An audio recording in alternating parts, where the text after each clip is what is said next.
पंजाब में, खैबर पख्तूनख्वा में, सिंध में, बलोचिस्तान में इमरान खान के नाम पे इनकलाब, इमरान खान के नाम पे पाकिस्तानियों ने इमरान खान के उम्मीदवारों को ढूंढ के, उनके निशानात को ढूंढ के उन पे टप्पे लगाए और पूरे पाकिस्तान में पाकिस्तान तहरीक इंसाफ के उम्मीदवारों को कामयाब कराया। बदकिस्मती से पंजाब में, सिंध में और बलोचिस्तान में हमारे मैंडेट पे डाका डाला गया, हमारे मैंडेट को चोरी किया गया, हमारे रिजल्ट्स को फॉर्म 47 के जरिए तब्दील किया गया। इस मुल्क में एक फसादियत और बर्बरियत देखी होगी जो 9 मई के बाद से शुरू हुई। असल में 9 मई जो था पाकिस्तान तहरीक इंसाफ के खिलाफ इस्तेमाल किया गया। 9 मई पाकिस्तान तहरीक इंसाफ ने नहीं किया।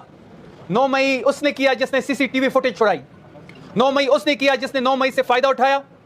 9 मई उसने किया जिसने तहरीक इंसाफ को तोड़ा। 9 मई उसने किया जिसने तहरीक इंसाफ से इंतखाबी निशान छीना। 9 मई उसने किया जिसने पाकिस्तान तहरीक इंसाफ के कारकुनों को जेल में डाला। 9 मई उसने किया जिसने पाकिस्तान तहरीक इंसाफ के कारकुनों पे FIRs काटी। 9 मई उसने किया जिसने पाकिस्तान तहरीक इंसाफ की लीडरशिप को जेलों में डाला।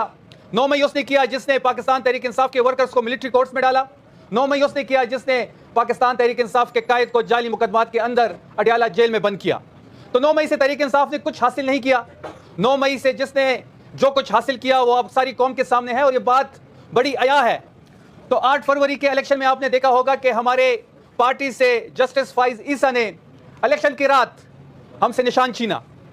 इलेक्शन की रात पाकिस्तान तहरीक इंसाफ से बल्ले का निशान छीना और 17 सीटें हासिल करने वाला जाली वजीर आजम इस वक्त इस मुल्क का वजीर आजम है। किसके आशीर्वाद से है, किस तरीके से वो पाकिस्तान पे मुसलत हुआ। कल के इलेक्शन के बारे में हम आएंगे।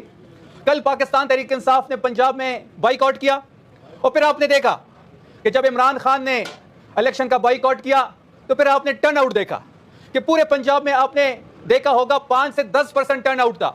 और इमरान खान साहब को पता था कि इन्होंने किस तरह पंजाब में और खैबर पख्तूनख्वा में रिजल्ट्स को मैनिपुलेट करना है। उनको पता था अगर पाकिस्तान तहरीक इंसाफ पंजाब में हिस्सा लेगी तो उसके साथ क्या किया जाएगा। जहां लाहौर में हम इलेक्शन में हिस्सा ले रहे थे तो NA 129 पे आपने देखा होगा कि वहां हम पे ना पोस्टर लगाने की हमें इजाजत थी, ना हमें झंडा लगाने की इजाजत थी, ना हम कॉर्नर मीटिंग कर सकते थे।